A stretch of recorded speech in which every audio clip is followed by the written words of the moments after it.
to see you. It's great to see you. It's great. Do you believe that we've known each other for 15, 16 I was years? about to say, it's been about 15 or 16.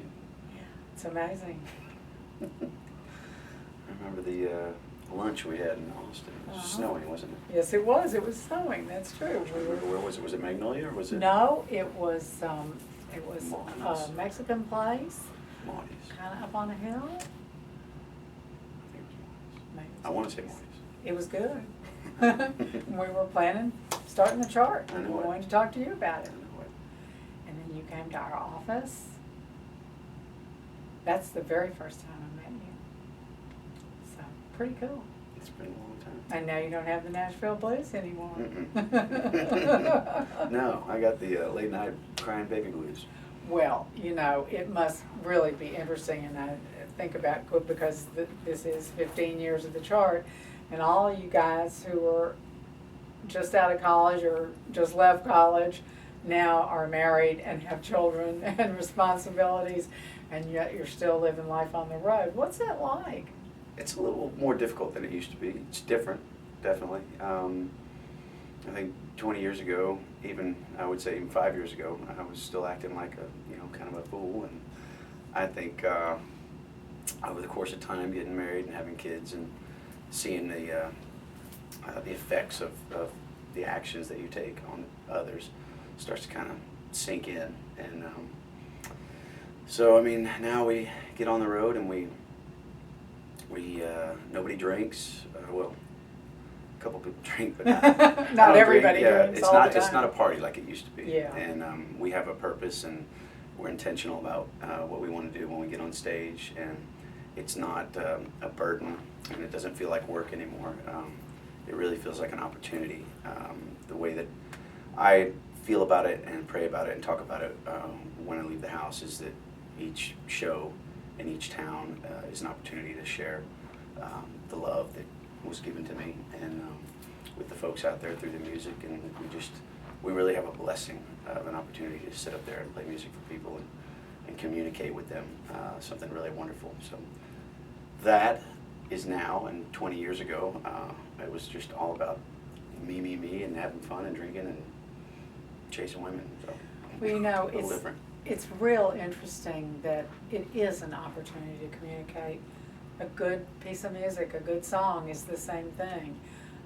But it takes a while to come around to that. It does. I think it takes some longer than others, and I was pretty stubborn and set in my childish ways. And but I have a really incredible wife, and she's helped lead me into a much better place. And now I've got 4 beautiful baby boys. And that's just amazing. I mean, and you know, you're going to get paid back totally with 4 Everybody boys and keeps saying teenage that. boys in the house. Everybody keeps saying that. But now it's joyous, I'm sure.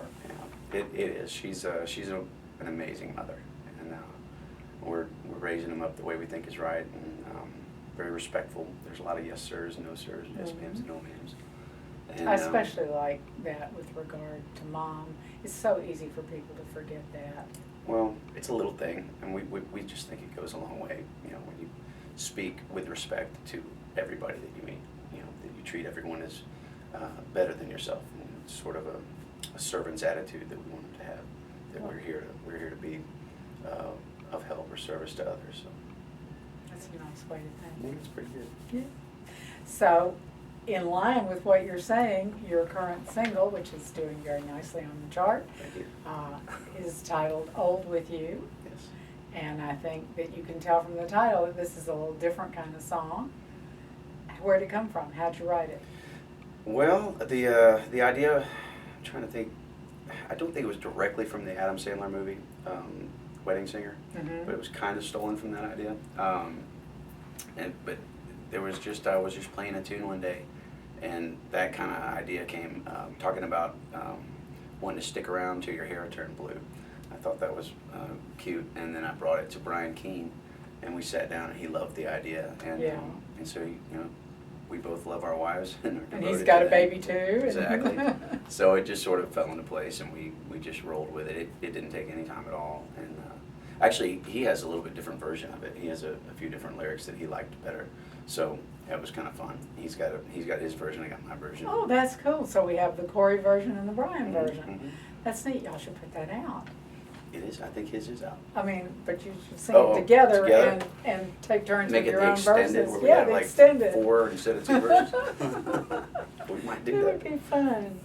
Well, that's good. What's the name of the album? It has totally escaped me. It's called The Good Fight. The Good Fight. Mhm. Now, that seems telling as well. So you want to tell us about Sure, that? sure. It's 1 Timothy. It's you know, the walk that I'm on now.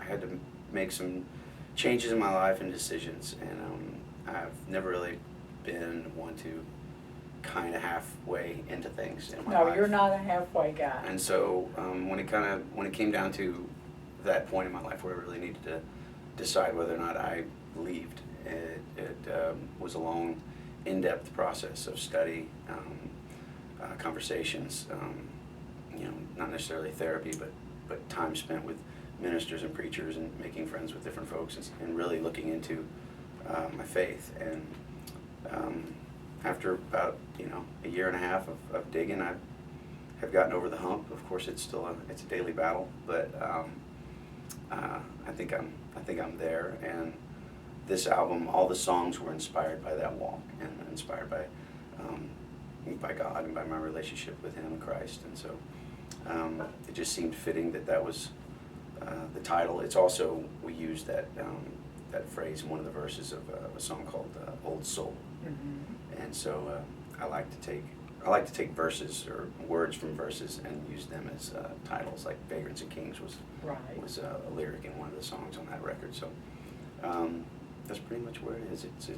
The record itself is a reflection of the last several years of my life, and they are full of grace and mercy. You know, it's truly fascinating. You have such an attitude of quiet and calm, and you're talking really about responsibility. That is a long road from a frat boy to that. Yes. It's been a long several years. But it's been worth it. Absolutely. What's the next step on this road? We're looking into talking about the change and talking about the transformation, and I've already stepped out and was part of, it's sort of a testimony type thing with men aged about 30 to 50, or maybe 25 to 50 in Austin, with a group that I have a Bible study with, and they brought some of their friends, whether they knew or didn't know what was going to be talked about at the luncheon. Everybody came and sat down, and we just started talking about what I used to think was important and what I used to think success meant, and then we kind of worked into what I now think is important, what I now think success is. And those kind of talks, when I got done with that conversation, with that event, I just felt overwhelmed with joy, like He was wanting me to be doing that. And it felt good and felt right, and the response was very positive. So I think the next step for me personally is going to be trying to find more opportunities to be in that situation where I can witness and testimony. Well, I think that there's ample opportunity, and indeed there's a need. I think it helps people to know that somebody that they've had fun with and admired also has something to say. I think we all do, and I'm just finding along the way that there definitely is something more, and as all the pieces of the puzzle come together, it's beautiful to look back on all the steps in my life and all the situations and all the events that happened, good and bad, and see how they culminated to where I am now. And it helps me take steps forward each day, knowing that I have no idea what's going to happen, but if I'm still and I trust, then I know I'll get through it. Well, somebody said to me today about a not particularly pleasant situation. A client said to me, you know, well, this happened because it really was meant to happen, and so we'll deal with it. And I think you reach a point in your life where you have to start to think that way. You just go crazy. You do. I think instead of having to start to think that way, I've realized that really is the truth, that it's a beautiful journey, and when we try to control it and we try to tell it what it's going to be, we run into a lot of trouble, and it's hard to have joy in a situation like that. But I'm finding joy through all situations now, which is, obviously something else. Well, I'm going to tear you back to the past, Come on. because I just think this is a hoot, and I want to read it to you. Years ago, you filled out a questionnaire for us, and at the bottom it asked, what happened on the worst date you ever had? And you wrote, I spent $200 and got no kiss. Come on, $200 deserves a kiss. That's hilarious. What year was that? Well, you tell me. Maybe you can tell by your writing. I'm sure it was 2001, 2, 3 at the latest. It's a while ago. That's hilarious. $200 got no kiss. That's horrible. That's not good. Oh, I think it's a hoot. So, if people want to find out where you're playing, where you're speaking, what you're doing, how do they do that? CoryMorrow.com, CoryMorrow. That's pretty easy, as long as they remember that it's Cory, Cory. Not an E. No E. But yeah, everything's pretty much there. The links to Facebook pages and Twitter and Instagram and all that stuff is all on the splash page. We have tour dates, and we have a lyric video up on the front of the splash page for the Hold With You song. Oh, great. Yeah, Wonderful. Yeah, and all the new merch and whatnot that's related to the new record is up there. So, and then the lyrics to all the songs on the new songs on the record are on that page. What a great idea. Yeah, Good for you. We don't make records the way we used to, and I try to keep it as simple as possible so that our costs are low. And so we opted not to put all the lyrics.